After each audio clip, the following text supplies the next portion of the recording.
है रेडियो पाठशाला। यहाँ पर होता है धर्म, दर्शन और विज्ञान पर खुलकर चर्चा। नमस्कार प्रिय श्रोताओं, आप सुन रहे हैं रेडियो पाठशाला, धर्म, दर्शन, समाज और विज्ञान पर आधारित एक सचेत, स्वतंत्र और जागरूक आवाज। आज हम शुरू कर रहे हैं आधुनिक भारत के सबसे महत्वपूर्ण सामाजिक मोड़ की विस्तृत यात्रा, मंडल कमीशन। मंडल केवल एक रिपोर्ट नहीं थी, ये सदियों से उपेक्षित भारत की आवाज थी। ये उन करोड़ों लोगों की कहानी थी जिन्हें समानता, शिक्षा और अवसरों से दूर रखा गया। और ये उस भारत का संघर्ष था जो अपने सामाजिक ढांचे को न्याय और बराबरी की रोशनी में देखना चाहता था। इस ऑडियो बुक में हम जानेंगे भारत के सामाजिक ढांचे की गहराई, स्वतंत्रता के बाद समानता की लड़ाई, बीपी मंडल जैसे दूरदर्शी नेता की भूमिका, 11 मानदंडों का विज्ञान, 27% आरक्षण का सिद्धांत, 1990 का तूफान, आंदोलन और उभरता नया समाज, और अंत में सामाजिक न्याय का भविष्य तथा नई पीढ़ी की जिम्मेदारी। मंडल आयोग केवल राजनीति नहीं था, ये समान अवसर की पहचान, सामाजिक न्याय की वैचारिक क्रांति और भारत के लोकतंत्र में नई संतुलन रेखा खींचने वाला ऐतिहासिक क्षण था।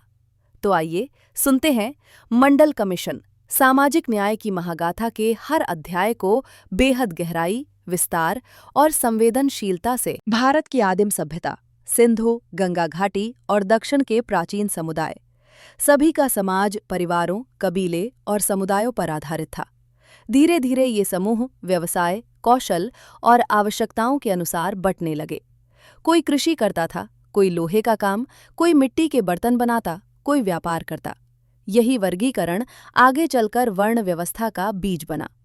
वर्ण एक लचीला ढांचा था, व्यवहार पर आधारित, लेकिन समय के साथ समाज में सत्ता, धर्म और पुरोहितवाद ने इसे जन्म आधारित जाति व्यवस्था में बदल दिया।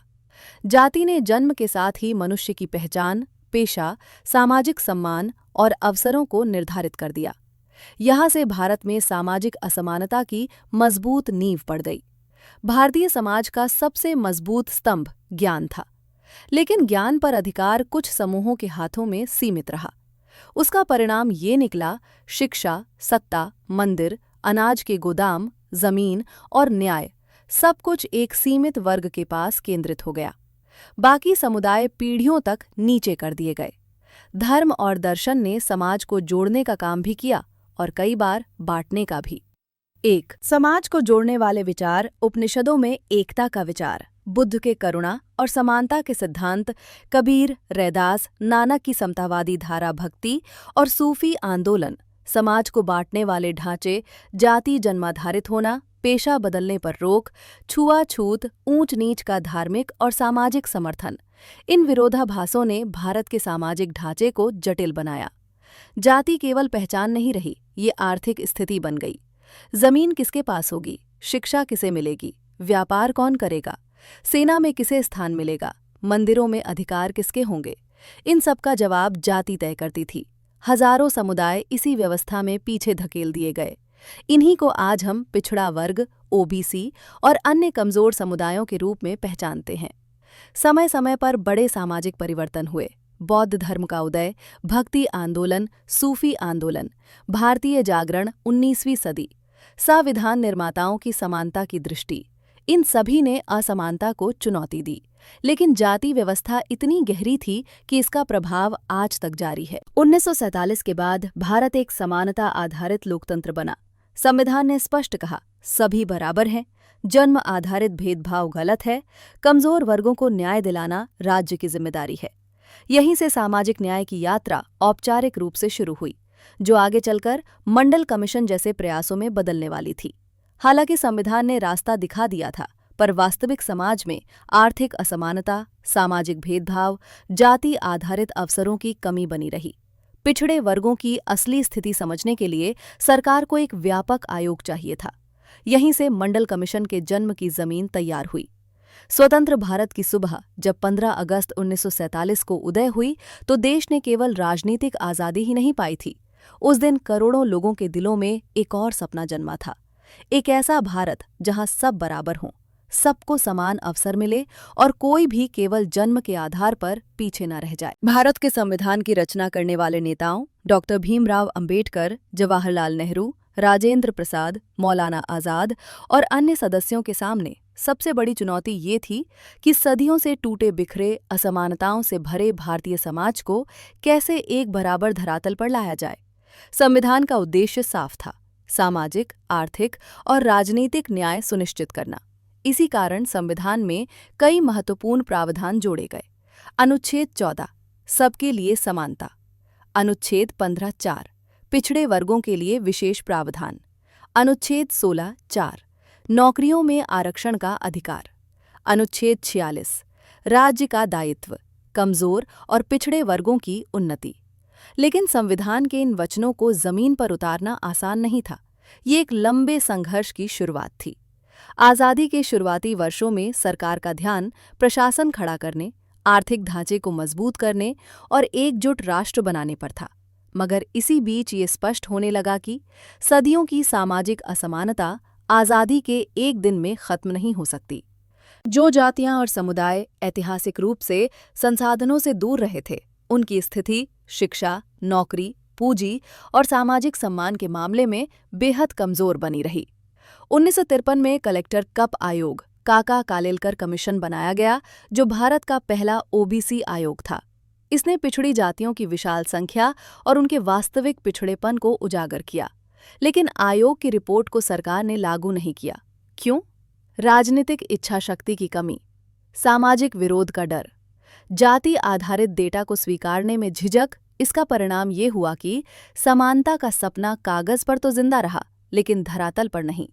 1950 से 1970 तक भारत में विकास जारी रहा, परंतु इसका लाभ समान रूप से सभी तक नहीं पहुंचा। तेजी से ये समझ बनने लगी कि जब तक सामाजिक और शैक्षिक रूप से पिछड़े वर्गों को सशक्त नहीं किया जाएगा, तब तक भारत सच्चा लोकतांत्रिक समाज नहीं बन पाएगा। यहीं से वो विचार जन्मा जिसने बाद में मंडल कमीशन की राह बनाई। समान अवसर केवल बातों से नहीं, ठोस नीति, आरक्षण और सकारात्मक भेदभाव, एफर्मेटिव एक्शन से ही संभव है। इस दौर में पिछड़े वर्गों की राजनीतिक आवाज मजबूत होने लगी। समाज में ये भावना बढ़ी कि अगर संविधान समानता देता है, अगर लोकतंत्र सबको अवसर देता है, तो फिर वो समुदाय जो सदियों से वंचित रहे हैं, उन्हें बराबरी का वास्तविक मौका क्यों नहीं मिल रहा।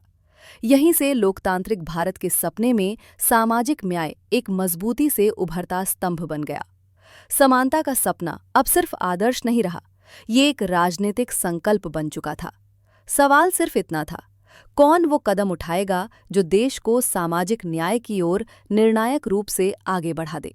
यही वो दौर था जिसने आगे चलकर मंडल कमीशन के बनने और लागू होने की नींव तैयार की।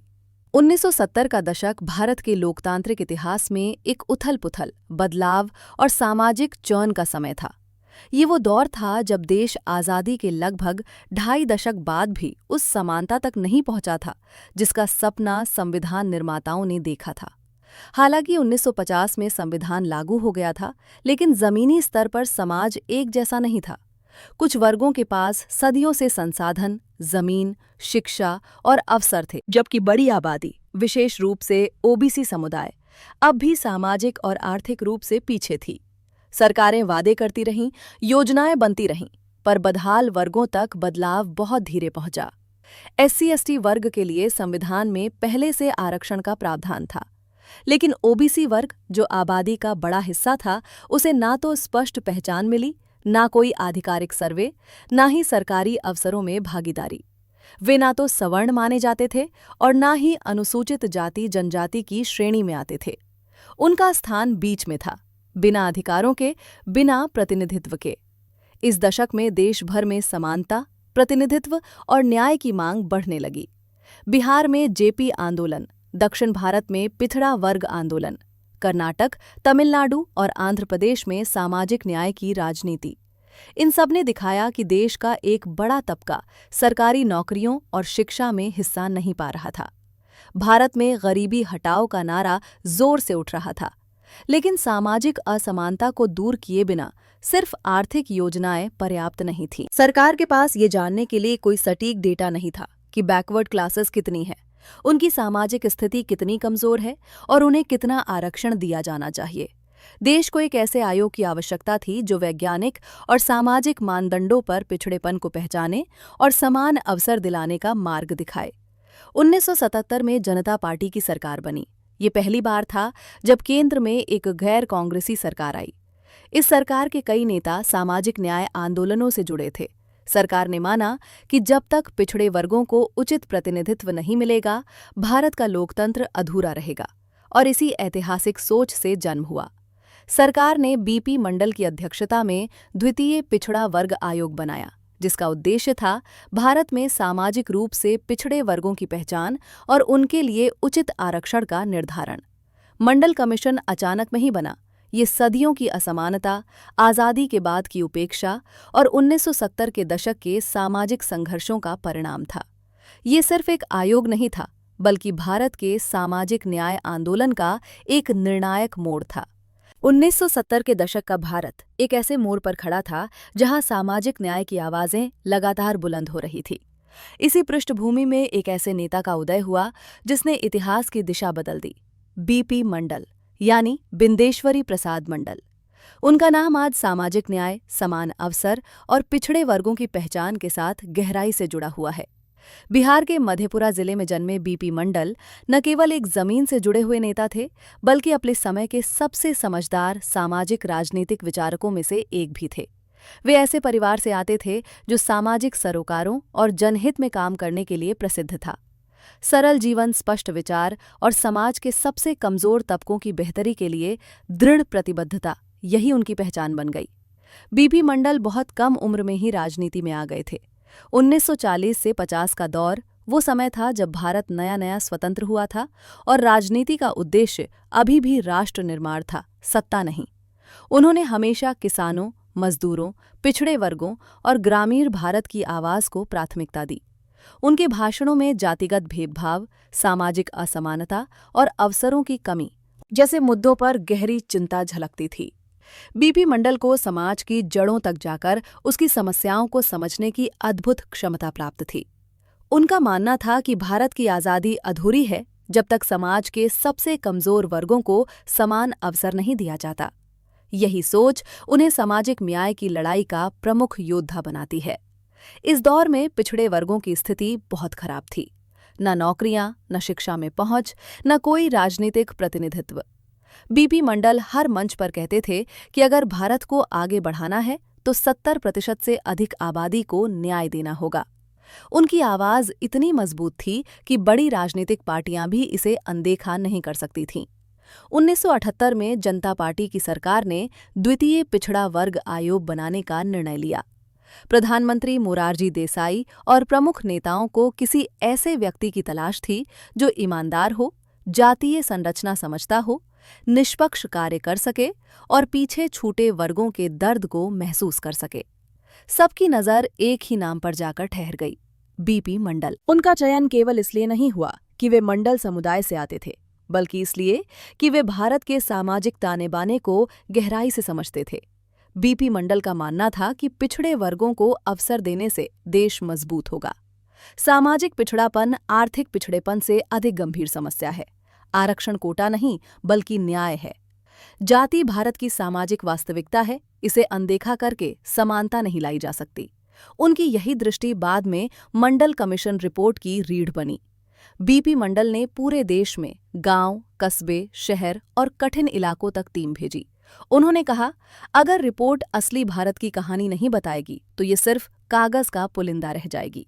इसलिए उन्होंने डेटा, मैदान, जमीन, साक्षात्कार, सर्वे, जाति संरचना और शिक्षा, नौकरी में वास्तविक स्थिति हर पक्ष को परखा।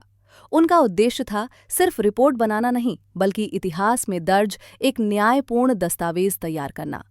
बीपी मंडल केवल एक व्यक्ति नहीं थे, वे एक सोच थे, एक आंदोलन थे, एक दिशा थे। उनके जीवन का सार यही था, भारत का विकास तभी संभव है जब हर वर्ग को समान अवसर मिले। आज मंडल कमीशन पर किसी भी चर्चा की शुरुआत बीपी मंडल के बिना संभव ही नहीं। वे सामाजिक न्याय के उस दीपक की तरह हैं जो पीढ़ियों तक रोशनी देता रहेगा भारत के सामाजिक और राजनीतिक इतिहास में। मंडल कमीशन सिर्फ एक दस्तावेज नहीं था, ये एक विशाल राष्ट्रीय अभ्यास था जिसमें करोड़ों लोगों की जिंदगी से जुड़े सवालों का हल तलाशा जा रहा था।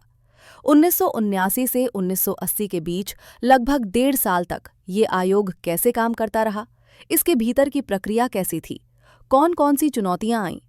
कमीशन की पहली बैठक के साथ ही ये साफ हो गया था कि काम बेहद कठिन होने वाला है।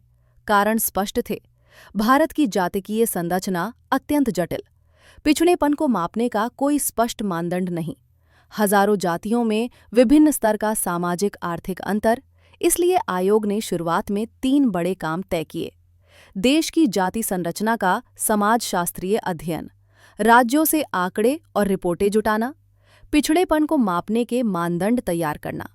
मंडल आयोग का सबसे उल्लेखनीय योगदान था 11 संकेतकों का सेट, जिनसे ये तय किया जा सके कि कोई जाति सामाजिक और शैक्षिक रूप से पिछड़ी है या नहीं। ये संकेतक 3 श्रेणियों में बांटे गए थे।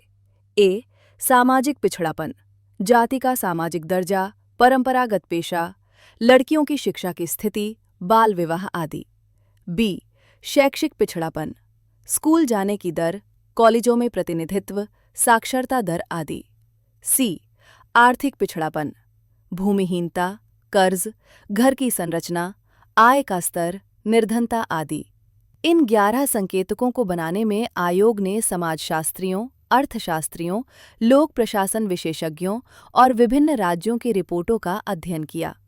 कमीशन का काम सिर्फ दिल्ली की मेजों तक सीमित नहीं था। टीम ने 20+ राज्यों का दौरा किया, 2000 से अधिक जातियों से जुड़े अभिलेख देखे, हजारों लोगों से प्रत्यक्ष बातचीत की, सैकड़ों जिलों में सामाजिक जीवन को करीब से देखा। ये एक फील्ड रिसर्च था, भारतीय समाज की नस नस को पढ़ने जैसा। सभी राज्य सरकारों को विस्तृत प्रश्नावली भेजी गई। प्रश्न थे: जातियों की सूची, शिक्षा में उनका प्रतिनिधित्व, सरकारी नौकरियों में भागीदारी, स्थानीय सामाजिक स्थिति। अनेक राज्यों ने अधूरी जानकारी भेजी, लेकिन बहुत सा डेटा पहली बार सामने आया। ये भारत के सामाजिक इतिहास के लिए दुर्लभ सामग्री थी। कमीशन मात्र औपचारिक निकाय नहीं था, भीतर विचार विमर्श बेहद गंभीर और तीखा होता था। कई सदस्यों का मानना था कि सिर्फ सामाजिक मानदंड काफी हैं। कुछ सदस्य आर्थिक मानदंडों को ज्यादा महत्व देना चाहते थे। कुछ लोग कुल आबादी की कितनी हिस्सेदारी ओबीसी की है, इस पर गहरी बहस करते थे। लेकिन अंत में सहमति बनी कि सामाजिक पिछड़ापन ही मूल आधार होगा। आर्थिक स्थिति पूरक रूप में इस्तेमाल होगी। लाखों सूचनाओं को आयोग ने कंप्यूटर में दर्ज करवाया। ये उस समय भारत में डेटा प्रोसेसिंग की सबसे बड़ी परियोजनाओं में से एक थी। फिर इन डेटा का विश्लेषण कर प्रत्येक जाति के मानदंडों को स्कोर दिया गया। यहाँ कोई राजनीतिक दबाव नहीं चल सका, डेटा ही निर्णायक था। जनगणना में 1931 के बाद जाति आधारित डेटा नहीं था, इसलिए आयोग ने उपलब्ध आंकड़ों, सामाजिक अध्ययनों और राज्यों के रिकॉर्ड को मिलाकर अनुमान लगाया कि भारत में ओबीसी की जनसंख्या लगभग 52% है। यही अनुमान आगे चलकर आरक्षण की सिफारिशों का आधार बना। कमीशन ने 3 मुख्य बिंदुओं को अंतिम रूप दिया: ओबीसी के लिए 27% आरक्षण, पिछड़ी जातियों का अद्यतन करने के लिए एक स्थायी आयोग, शिक्षा और नौकरियों में अवसर बढ़ाने के लिए सकारात्मक हस्तक्षेप, अफर्मेटिव एक्शन। सभी तर्क, प्रमाण और निष्कर्षों को 3000 से अधिक पन्नों की रिपोर्ट में संकलित किया गया। 1980 में ये रिपोर्ट प्रधानमंत्री को सौंपी गई। आयोग के सदस्यों के लिए ये ऐतिहासिक जिम्मेदारी पूरी होने का क्षण था।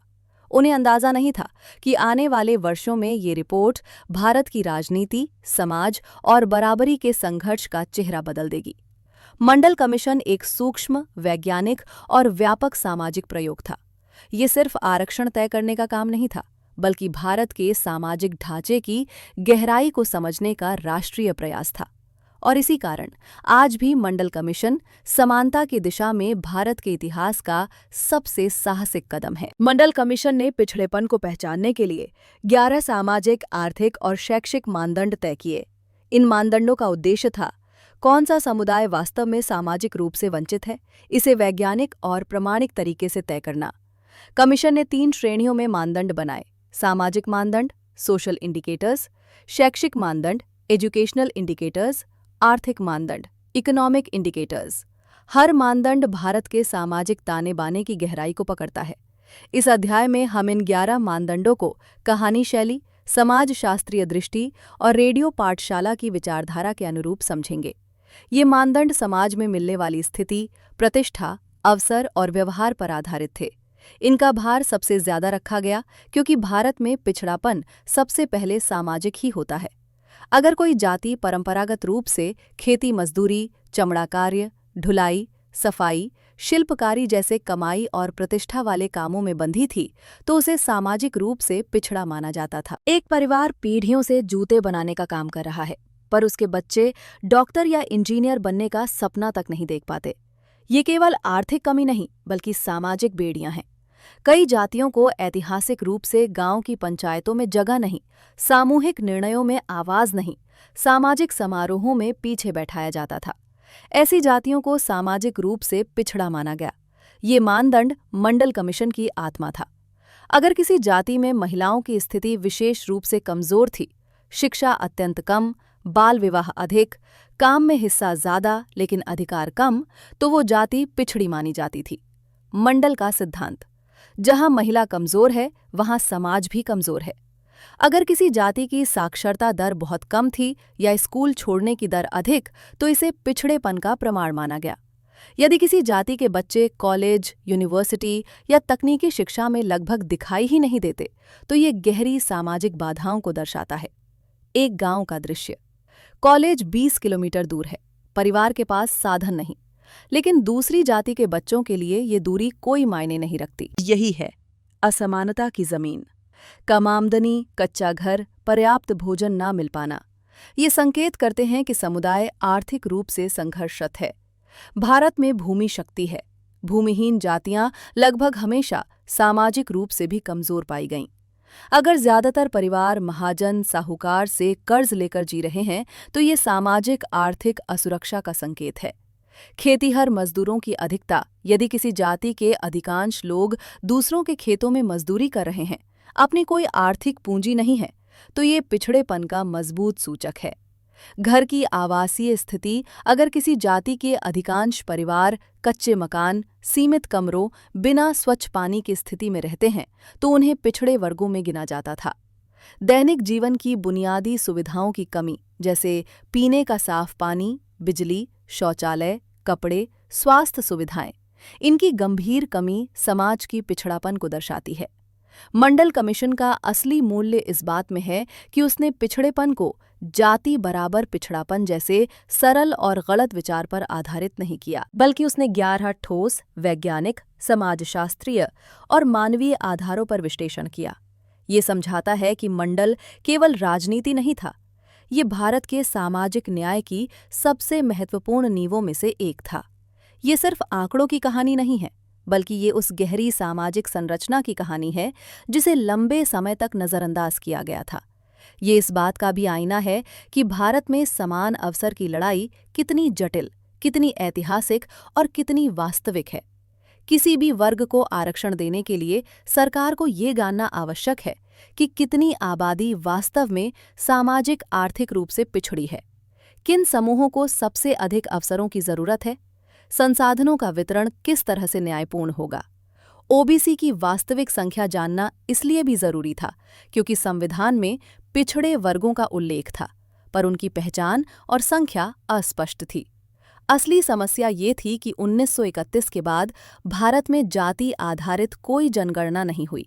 इसलिए मंडल कमीशन के पास किसी आधिकारिक, आधुनिक और प्रत्यक्ष डेटा की कमी थी। 1931 की जनगणना तब की अंग्रेजी व्यवस्था में अंतिम बार हुई थी, जहां जातियों की पूरी सूची और जनसंख्या दर्ज की गई थी। इसके बाद स्वतंत्र भारत में जाति आधारित जनगणना SC/ST को छोड़कर कभी नहीं हुई। इसलिए कमीशन को पुराने रिकॉर्ड, सामाजिक अध्ययन, राज्यों के दस्तावेज, अनुसंधान रिपोर्ट, फील्ड विजिट, विशेषज्ञों की राय, इन सभी के आधार पर अनुमान लगाना पड़ा। मंडल कमीशन ने मुख्यतः 3 स्रोतों पर भरोसा किया। 1. 1931 की जनगणना। इसमें पिछड़ी जातियों की जनसंख्या कुल हिंदू आबादी का लगभग 52% दर्ज थी। 2. राज्यों की OBC सूची। कई राज्यों ने अपनी पिछड़ी जातियों की अलग सूची बनाई थी। इन सूचियों में दर्ज कुल जातियों की संख्या और उनका सापेक्ष भार लेकर अनुमान लगाया गया। 3. फील्ड सर्वे और सामाजिक अध्ययन। कमीशन की टीम देश भर में घूमी, लोगों से मिली, डेटा जुटाया और सामाजिक पिछड़ेपन को मापा। मंडल कमीशन ने एक सरल और तार्किक विधि अपनाई। कुल जनसंख्या में हिंदू जनसंख्या का प्रतिशत, क्योंकि 1931 में जाति गणना सिर्फ हिंदुओं में हुई थी, उस हिंदू आबादी में पिछड़ी जातियों का अनुपात 1931 के आंकड़ों के अनुसार लगभग 52% था। 1970 के दशक की कुल आबादी पर लागू करना, अर्थात कुल भारतीय जनसंख्या का लगभग आधा हिस्सा पिछड़ी जातियों से आता है। नहीं, ये संख्या एक सामाजिक वास्तविकता थी। ये बताती थी कि भारत की आधी से अधिक आबादी ऐतिहासिक रूप से पिछड़ी थी। उन्हें शिक्षा व नौकरियों में समान अवसर नहीं मिले। उनका सामाजिक आर्थिक विकास बहुत धीमा था। आरक्षण किसी छोटे वर्ग की मांग नहीं थी, बल्कि भारत की विशाल आबादी का सवाल था। ये भी दिलचस्प है कि पिछड़ी जातियां लगभग 52% आरक्षण मिला, 27%। इसका मतलब ये था कि मंडल कमीशन 50% की संवैधानिक सीमा को समझते हुए ही आगे बढ़ा।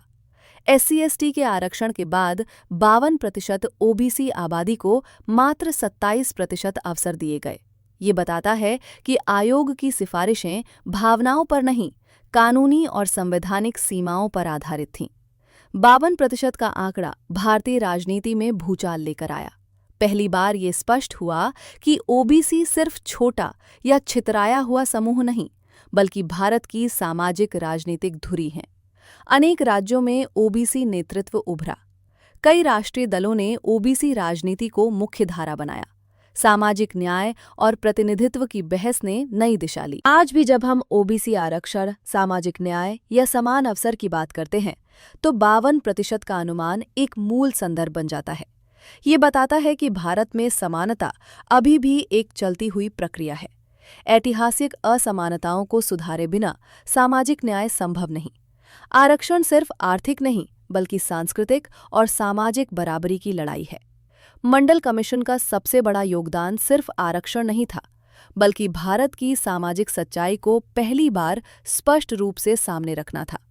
52% का अनुमान उस सच्चाई का दस्तावेज था जो दशकों से अनदेखी, अनसुनी और अनकही थी। इतिहास का वो क्षण जिसने भारत की दिशा बदल दी। 1980 का वो साल भारतीय सामाजिक राजनीति के इतिहास में एक निर्णायक मोड़ बनकर आया। लगभग 2 वर्ष की मेहनत, हजारों दस्तावेजों की पड़ताल, सैकड़ों साक्षात्कार और जमीनी सर्वेक्षणों के बाद मंडल कमीशन ने अपनी अंतिम रिपोर्ट भारत सरकार को सौंप दी। ये सिर्फ एक रिपोर्ट नहीं थी, ये शताब्दियों से न्याय से वंचित समाज के हिस्सों को बराबरी के रास्ते पर लाने का एक ऐतिहासिक दस्तावेज था। ये वो क्षण था जब भारत के लोकतंत्र ने पहली बार समान अवसर को ठोस रूप में लागू करने की दिशा में बड़ा कदम उठाया। मंडल आयोग ने अपनी अंतिम रिपोर्ट में भारतीय समाज का ऐसा चित्र प्रस्तुत किया जिसे देखने की हिम्मत दशकों तक किसी ने नहीं की थी। ओबीसी की जनसंख्या 52%। रिपोर्ट में बताया गया कि भारत की आधी से अधिक जनसंख्या सामाजिक और शैक्षणिक दृष्टि से पिछड़ी श्रेणी में आती है। इससे ये स्पष्ट हुआ कि देश की बहुसंख्यक आबादी अवसरों में पीछे थी। पिछड़ेपन का वैज्ञानिक विश्लेषण कमीशन ने 11 मानदंडों के आधार पर हजारों जातियों का मूल्यांकन किया। इन मानदंडों ने पहली बार पिछड़ेपन को व्यक्तिपरक नहीं, बल्कि सांख्यिकीय और शोध आधारित बनाया। रिपोर्ट का सबसे महत्वपूर्ण सुझाव था केंद्र सरकार की नौकरियों में ओबीसी के लिए 27% आरक्षण। ये अनुशंसा भारतीय लोकतंत्र की संरचना में एक बड़ी क्रांति थी। ये कदम सिर्फ नौकरियां देने का निर्णय नहीं था, बल्कि ऐतिहासिक असमानताओं की भरपाई की दिशा में एक गहरी सामाजिक कोशिश थी। रिपोर्ट ने यह भी कहा कि आरक्षण सिर्फ सरकारी नौकरियों तक सीमित न रहे। शिक्षा में जगह बनाना ही समानता का पहला और सबसे महत्वपूर्ण कदम है। इसलिए ओबीसी वर्ग के छात्रों को शिक्षा में भी आरक्षण और सहूलियतें दी जानी चाहिए। रिपोर्ट ने यह भी कहा कि ओबीसी के सबसे संपन्न और प्रभावशाली वर्ग को आरक्षण लाभ से बाहर रखा जाए, ताकि सुविधा उन्हीं तक पहुंचे जिन्हें इसकी सचमुच जरूरत है। ये एक बड़ी और दूरदर्शी सोच थी, जिसने आरक्षण को अधिक न्यायपूर्ण और प्रभावी बनाया। कमीशन की टीम ने भारत के सैकड़ों गांवों, कस्बों और जिलों में जाकर सर्वे किए। उसने देखा शिक्षा में भारी पिछड़ापन, आर्थिक अवसरों की कमी, जातिगत भेदभाव की जड़ें, रोजगार और संसाधनों में गहरी असमानता। रिपोर्ट में इन सब का अत्यंत विस्तृत, वास्तविक और संवेदनशील चित्रण मिलता है। रिपोर्ट सामने आने के बाद ये भारत सरकार के लिए आसान निर्णय नहीं था, क्योंकि ये सामाजिक समानता का मार्ग खोलता था, लेकिन साथ ही राजनीतिक और सामाजिक विरोध भी उठ सकता था। फिर भी रिपोर्ट का महत्व इतना बड़ा था कि इसे अनदेखा करना भारत के लोकतंत्र से विश्वासघात होता। मंडल आयोग की अंतिम रिपोर्ट केवल दस्तावेज नहीं थी, ये सामाजिक न्याय की घोषणा थी। एक ऐसे भारत का स्वप्न था जहां अवसर जन्म से तय नहीं होंगे, हर जाति, हर समुदाय को बराबर मंच मिलेगा, बहुसंख्यक पिछड़ी जातियों को समाज में उचित सम्मान मिलेगा। आज हम पीछे मुड़कर देखते हैं तो पाते हैं भारतीय राजनीति बदल गई, सामाजिक संतुलन बदला, करोड़ों लोगों के जीवन में वास्तविक परिवर्तन आया, ओबीसी नेतृत्व उभरा, शिक्षा और नौकरियों में पिछड़ों की भागीदारी बढ़ी। मंडल रिपोर्ट ने भारत के सामाजिक इतिहास को पुनर्गठित कर दिया। 1980 का दशक भारत के राजनीतिक इतिहास में वो दौर था जब समाज के भीतर दबे हुए सवाल जोर पकड़ने लगे थे। समानता, प्रतिनिधित्व और न्याय की मांग हवा में ही नहीं, राजनीति के गलियारों में भी गूंज रही थी। मंडल कमीशन ने 1980 में अपनी रिपोर्ट सौंप दी, लेकिन ये रिपोर्ट सिफारिशों का दस्तावेज भर नहीं थी। ये उस भारत के लिए आई थी जो अब तक समान अवसर की अवधारणा को केवल किताबों में पढ़ता आया था। रिपोर्ट सौंपने के तुरंत बाद देश ने सरकार में बड़ा बदलाव देखा। इंदिरा गांधी की वापसी, फिर 1984 की त्रासदी और पूरे देश की राजनीतिक दिशा बदल गई। इन सब के बीच पिछड़े वर्गों से जुड़ी रिपोर्ट पर किसी सरकार ने ठोस पहल नहीं की। किसी भी सरकार के सामने ये एक जोखिम भरा फैसला था, क्योंकि ओबीसी आरक्षण का अर्थ था सामाजिक और राजनीतिक समीकरणों का बड़ा फेरबदल। राजनीतिक दल ये कदम उठाने से पहले कई बार सोचते रहे। इसी समय जमीनी राजनीति में बड़े परिवर्तन होने लगे। बिहार, उत्तर प्रदेश, हरियाणा, कर्नाटक जैसे राज्यों में ओबीसी आंदोलन मजबूत होते गए। राजनीतिक दलों के भीतर भी पिछड़े वर्ग के नेता उभरने लगे। समाज में ये सवाल बार बार उठने लगा कि हमारी संख्या ज्यादा, प्रतिनिधित्व कम क्यों? इस सवाल ने आने वाली राजनीति की दिशा तय कर दी। कांग्रेस और अन्य दलों के सामने चुनौती ये थी कि बढ़ती पिछड़ी जातियों की राजनीतिक शक्ति को कैसे संभाला जाए।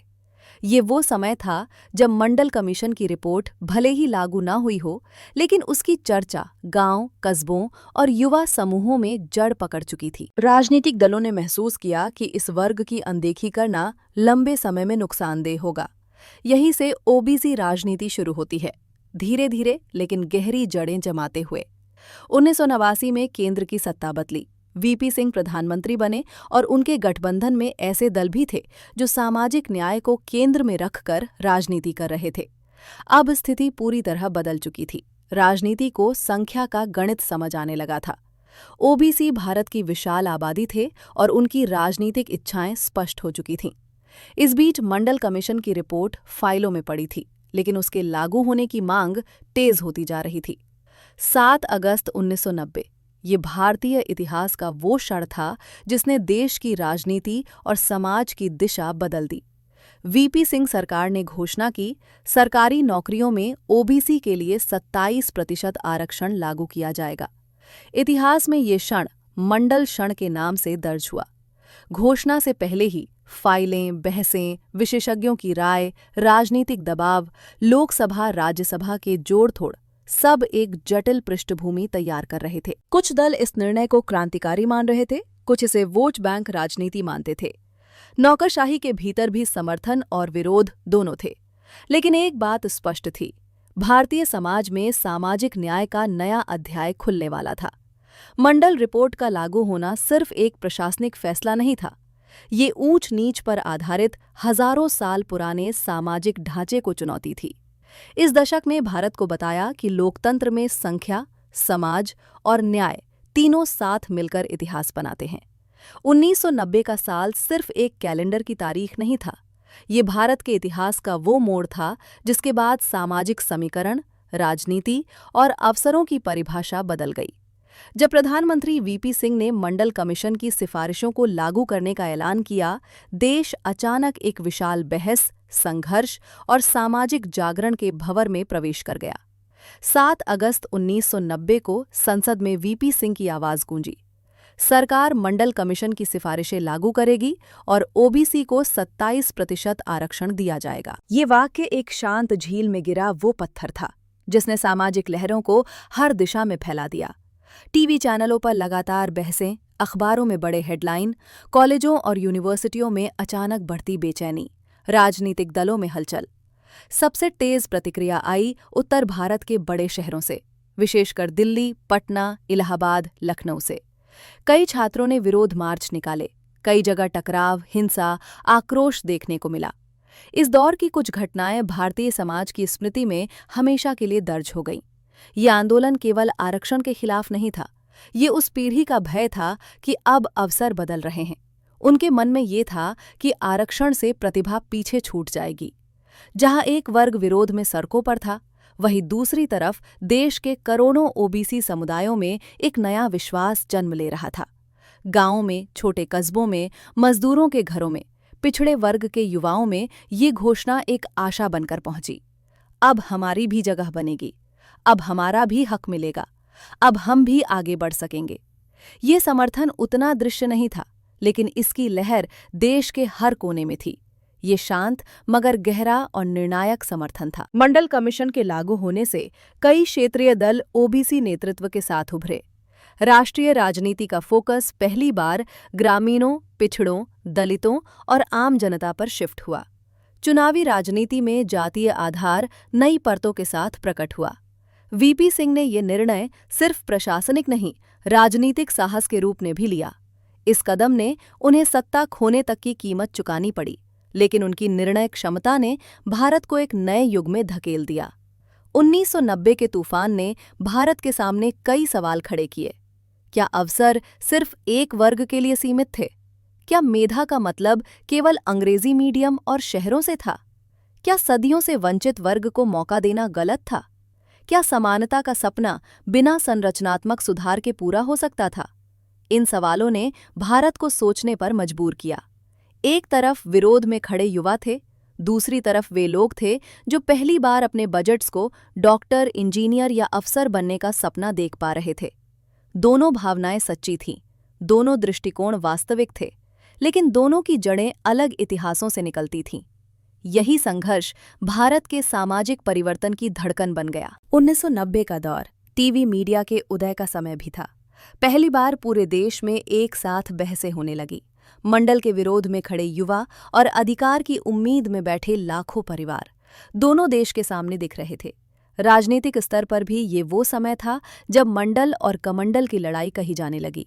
एक तरफ सामाजिक न्याय, दूसरी तरफ धार्मिक राजनीति का उभार। 1990 का तूफान जैसे जैसे शांत हुआ, एक बात साफ हो चुकी थी, भारत अब पुराने रूप में कभी नहीं लौटेगा। शिक्षा में नई परतें बनी, नौकरियों में नए वर्गों का प्रवेश शुरू हुआ, ओबीसी राजनीति मजबूत हुई, सामाजिक न्याय की चर्चा मुख्यधारा में आई, राष्ट्रीय राजनीति का एजेंडा स्थायी रूप से बदल गया। ये सिर्फ एक नीति नहीं थी, ये भारत के सामाजिक न्याय आंदोलन का सबसे बड़ा मोड़ था।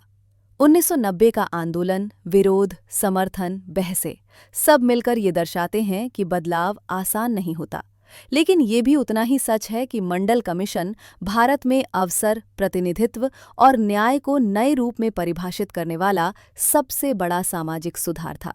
तूफान चाहे जितना बड़ा हो, अगर दिशा सही है तो वो देश को आगे लेकर ही जाता है। 1990 का दशक भारतीय समाज के लिए केवल एक राजनीतिक घटना नहीं था, ये बराबरी, न्याय और अधिकारों की लड़ाई का सबसे बड़ा मोड़ था।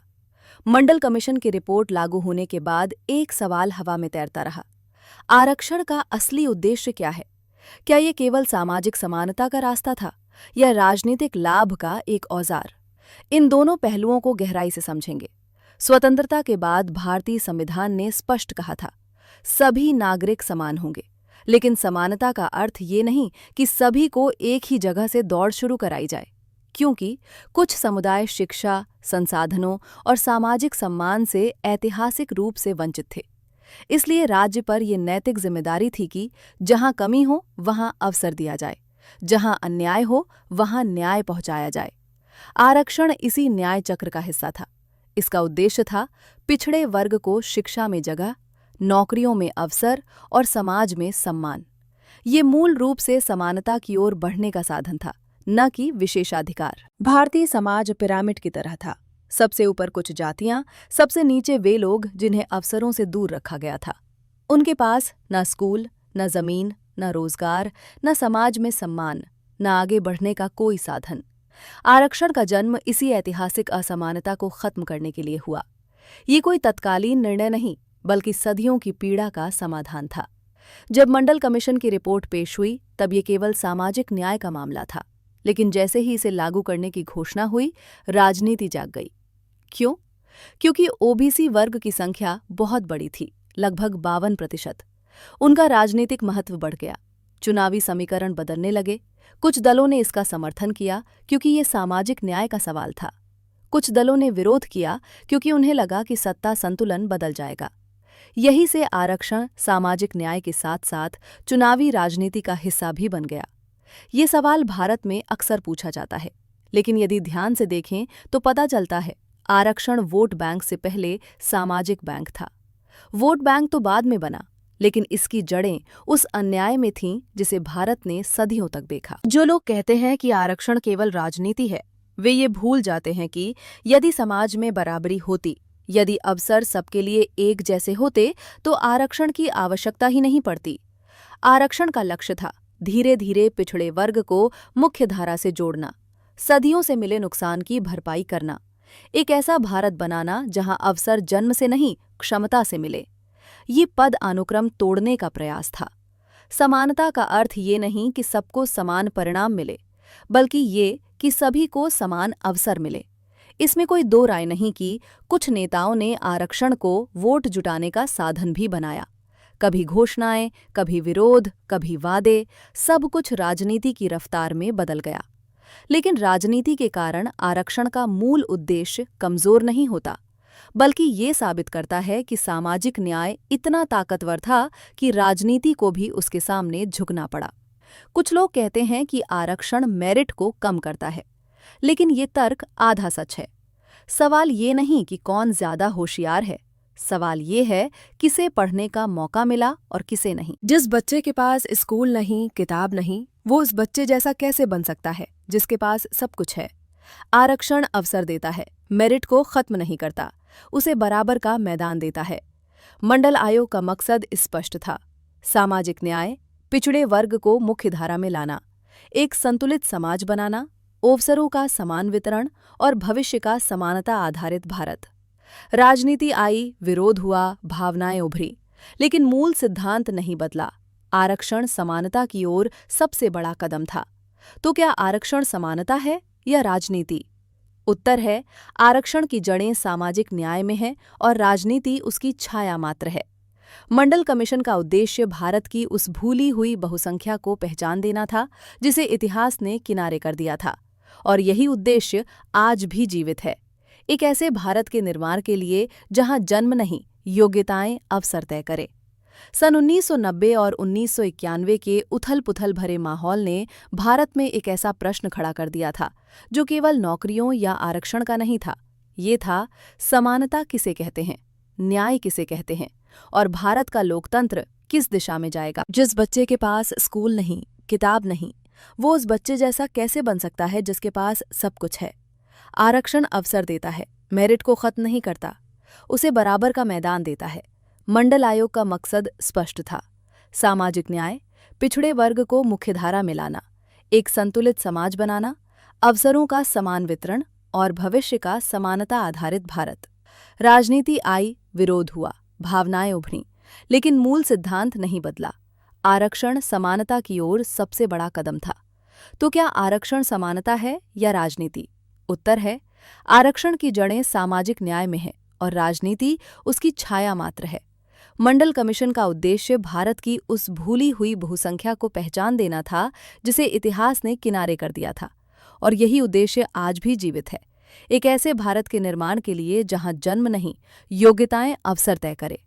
सन 1990 और 1991 के उथल-पुथल भरे माहौल ने भारत में एक ऐसा प्रश्न खड़ा कर दिया था जो केवल नौकरियों या आरक्षण का नहीं था, ये था समानता किसे कहते हैं, न्याय किसे कहते हैं और भारत का लोकतंत्र किस दिशा में जाएगा। अदालत ने प्रश्नों की लंबी सूची तैयार की।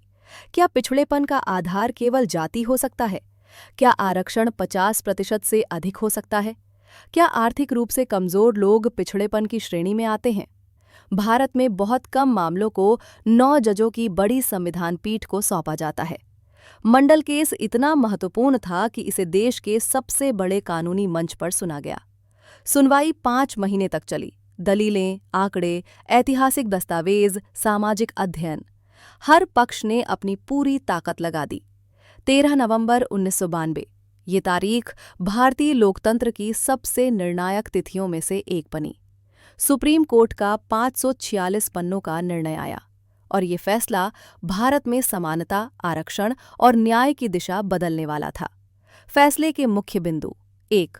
ओबीसी को 27% आरक्षण सही और संवैधानिक कोर्ट ने कहा, भारत में वास्तविक अवसर समानता तभी सुनिश्चित होगी जब सामाजिक रूप से पिछड़े वर्गों को पर्याप्त प्रतिनिधित्व मिले। 2. जाति पिछड़ेपन का एक वैध आधार है। कोर्ट ने साफ कहा कि भारतीय समाज की संरचना जाति पर आधारित रही है, इसलिए पिछड़ेपन की पहचान में जाति एक उचित मानदंड है। 3. आरक्षण की सीमा 50%। कोर्ट ने ये स्थापित कर दिया कि सामान्यतः आरक्षण 50% से अधिक नहीं होना चाहिए, हालांकि विशेष परिस्थितियों में अपवाद हो सकते हैं। 4. क्रीमी लेयर की अवधारणा। कोर्ट ने कहा कि ओबीसी के भीतर भी जो आर्थिक सामाजिक रूप से आगे बढ़ चुके हैं, उन्हें आरक्षण का लाभ नहीं मिलना चाहिए। यही था क्रीमी लेयर सिद्धांत। ये फैसला सामाजिक न्याय की दिशा में एक बहुत बड़ा कदम माना गया। 5. पदोन्नति में आरक्षण नहीं। कोर्ट ने ओबीसी के लिए पदोन्नति में आरक्षण को असंवैधानिक बताया, हालांकि SC/ST को ये अधिकार संविधान में विशेष रूप से दिया हुआ था। इस फैसले के बाद भारत में कई बड़े बदलाव हुए। ओबीसी राजनीति मजबूत हुई, शिक्षा और नौकरियों में पिछड़े वर्गों की भागीदारी बढ़ी, सामाजिक न्याय के मुद्दे राष्ट्रीय राजनीति के केंद्र में आ गए। राज्यों ने अपनी अपनी पिछड़े वर्गों की सूची तैयार करनी शुरू की। सबसे महत्वपूर्ण बात, मंडल फैसला भारत को सामाजिक न्याय की ओर ले जाने वाली एक मजबूत दीवार बन गया। मंडल फैसला केवल एक कानूनी निर्णय नहीं था, बल्कि सदियों से वंचित समुदायों को बराबरी की तरफ ले जाने वाली रोशनी था। ये न्याय का वो रूप था जिसमें संविधान ने केवल कागज पर नहीं, बल्कि वास्तविक जीवन में समानता देने का प्रयास किया। मंडल कमीशन की रिपोर्ट लागू होने के बाद भारत की राजनीति सिर्फ बदली नहीं, पूरी तरह नए रूप में जन्मी। 1990 का निर्णय सिर्फ एक शासन निर्णय नहीं था, बल्कि भारत के सामाजिक ताने-बाने और सत्ता की संरचना का पुनर्गठन भी था। किस प्रकार मंडल ने भारत की राजनीति में ऐसी हलचल पैदा की जिसकी गूंज आज भी दिखती है। सामाजिक न्याय का उदय, नई राजनीतिक धारा। 1990 के बाद भारत में पहली बार सामाजिक न्याय एक मजबूत राजनीतिक विचारधारा के रूप में उभरा। जहां पहले राजनीति मुख्यतः कांग्रेस बनाम गैर कांग्रेस की धुरी पर घूमती थी, अब देश की राजनीति में तीसरी धुरी बनी, ओबीसी नेतृत्व और उनकी राजनीतिक आवाज। बिहार में लालू प्रसाद यादव, उत्तर प्रदेश में मुलायम सिंह यादव, तमिलनाडु में करुणानिधि और अन्ना द्रविड़ आंदोलन, कर्नाटक में देवगौड़ा, महाराष्ट्र में शरद पवार की सामाजिक गठबंधन राजनीति। ये नेता अब सिर्फ क्षेत्रीय नहीं रहे, राष्ट्रीय पहचान बने। वोट बैंक में बदलाव, शक्ति का नया संतुलन। मंडल के बाद राजनीति में एक महत्वपूर्ण परिवर्तन हुआ। ब्राह्मण, राजपूत, ठाकुर जैसे पारंपरिक प्रभुत्व टूटे। पिछड़े वर्ग एक संगठित राजनीतिक शक्ति बने। चुनावों में ओबीसी वोट निर्णायक बन गया। कई राज्यों में पहली बार ओबीसी मुख्यमंत्री बने। लोकतंत्र में ये बदलाव ऐतिहासिक था। शक्ति पहली बार समाज के नीचे के वर्गों की ओर बड़ी मात्रा में स्थानांतरित हुई। राष्ट्रीय राजनीति पर प्रभाव, केंद्र में गठबंधन युग। मंडल के बाद भारतीय राजनीति में एकल दल का प्रभुत्व टूट गया। 1990 के बाद गठबंधन सरकारों का युग शुरू हुआ। ओबीसी आधारित पार्टियां राष्ट्रीय सत्ता में किंग मेकर बन गईं। केंद्र में कई सरकारों का गठन इन दलों के समर्थन से ही हुआ। इस बदलाव ने भारतीय राजनीति को बहुदलीय और बहुसामाजिक स्वरूप दिया। कमंडल बनाम मंडल, राजनीति की नई प्रतिस्पर्धा। मंडल के बाद भाजपा के उदय को समझना आवश्यक है। 1990 के दशक में दो धाराएं आमने सामने खड़ी थीं। मंडल सामाजिक न्याय बनाम कमंडल धार्मिक एकता राम आंदोलन। दोनों की राजनीतिक यात्रा समानांतर चलती रही और भारत की राजनीति इन दो प्रवृत्तियों का संयुक्त परिणाम बनी। मंडल ने जातीय चेतना जगाई, जबकि कमंडल ने धार्मिक पहचान को केंद्र में रखा। नौकरशाही और शिक्षा में बदलाव मंडल के बाद। यूपीएससी में ओबीसी अधिकारियों की संख्या बढ़ी। नौकरशाही पहले से अधिक विविध हुई। विश्वविद्यालयों और सरकारी संस्थानों में ओबीसी छात्रों की संख्या बढ़ी। ये एक शांत लेकिन बेहद गहरा परिवर्तन था। आर्थिक सुधार प्लस सामाजिक न्याय बराबर नया भारत। 1991 के आर्थिक सुधारों और 1990 के सामाजिक न्याय आंदोलन का मेल भारत की नई पहचान बना। मंडल प्लस उदारीकरण बराबर आधुनिक भारत। एक ओर अवसरों का विस्तार, दूसरी ओर अवसरों की समानता। यही भारत की आगे की राजनीति का आधार बना। महिलाओं और दलितों पर असर। ओबीसी आंदोलनों ने महिलाओं और दलितों को भी नए मंच दिए। पंचायती राज में महिलाओं और पिछड़े वर्गों की भागीदारी बढ़ी। सामाजिक शक्ति का संतुलन ग्रामीण भारत में बदला।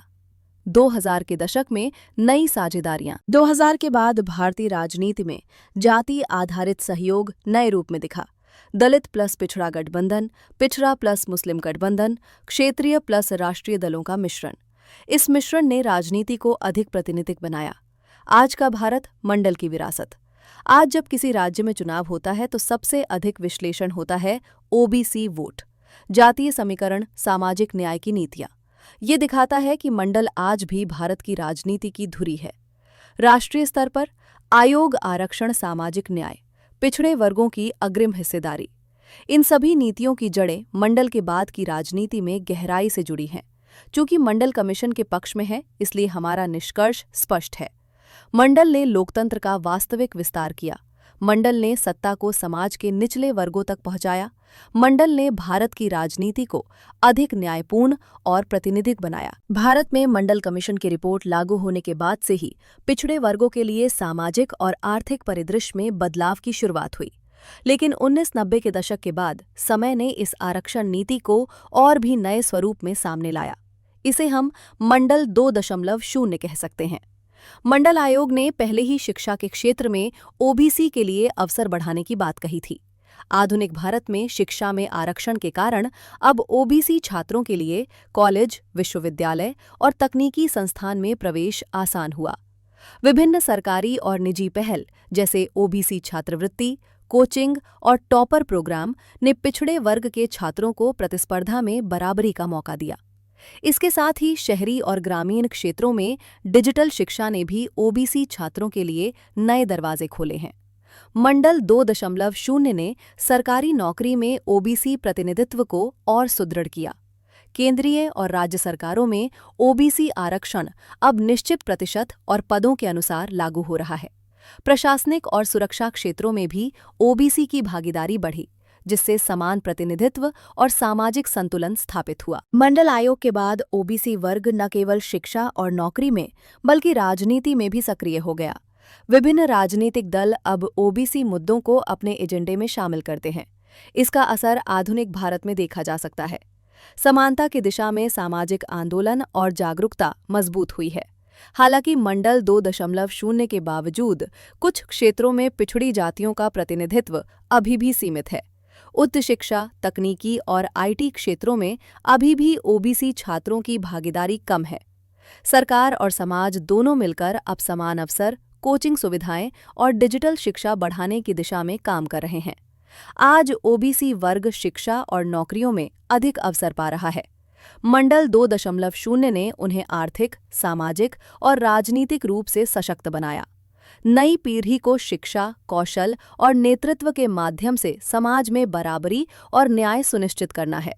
ये अध्याय हमें दिखाता है कि मंडल आयोग केवल एक रिपोर्ट नहीं, बल्कि समान अवसर और न्याय का रास्ता है, जो आज भी प्रासंगिक है। मंडल आयोग और उसके बाद के वर्षों में लागू आरक्षण ने भारत के समाज में एक महत्वपूर्ण मोड़ लाया। ये केवल पिछड़े वर्गों के लिए अवसर नहीं था, बल्कि ये समानता, न्याय और सामाजिक संतुलन की दिशा में एक कदम था। मंडल आयोग ने ये स्पष्ट किया कि भारत में केवल कानून और संविधान के आदर्शों की मौजूदगी ही पर्याप्त नहीं है। सामाजिक और आर्थिक पिछड़ापन दूर करने के लिए सक्रिय नीतियां और आरक्षण जरूरी हैं। 1990 के बाद लागू हुए आरक्षण ने ओबीसी वर्ग को शिक्षा और नौकरियों में अवसर दिए, जिससे वे आर्थिक और सामाजिक रूप से सशक्त हुए।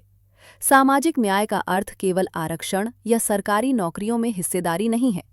इसका अर्थ है कि हर व्यक्ति को समान अवसर, सम्मान और स्वाभिमान मिले। मंडल आयोग ने ये साबित किया कि जब पिछड़े वर्गों को बराबरी का मौका मिलता है तो संपूर्ण समाज का विकास भी होता है। नई पीढ़ी को ये जिम्मेदारी है कि वो समानता और न्याय के मूल्यों को आगे बढ़ाए। युवा शिक्षा, कौशल और सामाजिक योगदान के माध्यम से समावेशी समाज का निर्माण कर सकते हैं। तकनीक, डिजिटल प्लेटफॉर्म और जागरूकता के नए साधन उन्हें समाज सुधार में सक्रिय भागीदारी देने का अवसर प्रदान करते हैं। आज भी भारत में पिछड़े वर्गों की कुछ समस्याएं बनी हुई हैं, जैसे उच्च शिक्षा में कम भागीदारी, रोजगार में असमानता और सामाजिक भेदभाव। नई पीढ़ी के लिए ये अवसर है कि वे न केवल लाभ उठाएं, बल्कि समाज में समान अवसर सुनिश्चित करें। सामाजिक न्याय का मार्ग केवल नियम और कानून से नहीं, बल्कि मानसिकता और सामाजिक दृष्टिकोण से तय होता है। मंडल आयोग और मंडल 2.0 ने ये संदेश दिया कि समानता और न्याय केवल आदर्श नहीं, बल्कि व्यवहार में लागू होने चाहिए। नई पीढ़ी शिक्षा, नेतृत्व और जागरूकता के माध्यम से भारत को समावेशी, सशक्त और न्यायपूर्ण बना सकती है। यही भविष्य है, एक ऐसा भारत जहां सभी वर्गों को अवसर, सम्मान और समान अधिकार मिले। प्रिय श्रोताओ, आप सुन रहे थे मंडल कमीशन, सामाजिक न्याय की महागाथा, रेडियो पाठशाला यूट्यूब चैनल पर, जहां हम धर्म, दर्शन, समाज और विज्ञान के सार को जोड़कर एक गहरी और सच्ची दृष्टि से दुनिया को समझने की कोशिश करते हैं। मंडल कमीशन की ये लंबी यात्रा हमें ये सिखाती है कि समानता कभी उपहार नहीं होती, ये संघर्ष से हासिल की जाती है। इस आयोग ने भारत के करोड़ों वंचित लोगों को वो पहचान दी जिसके वे सदियों से हकदार थे। ये सिर्फ इतिहास नहीं, ये भविष्य के भारत की नींव है। अगर आपको ये ऑडियो बुक पसंद आई हो तो लाइक करें और हमारे चैनल रेडियो पाठशाला को ज़रूर सब्सक्राइब करें और अपने विचार हमें बताएं। हम फिर मिलेंगे एक नई कहानी, एक नए विचार और एक नई रोशनी के साथ। तब तक सोचते रहिए, सीखते रहिए और जोड़ते रहिए धर्म, दर्शन, समाज और विज्ञान के सूत्रों को।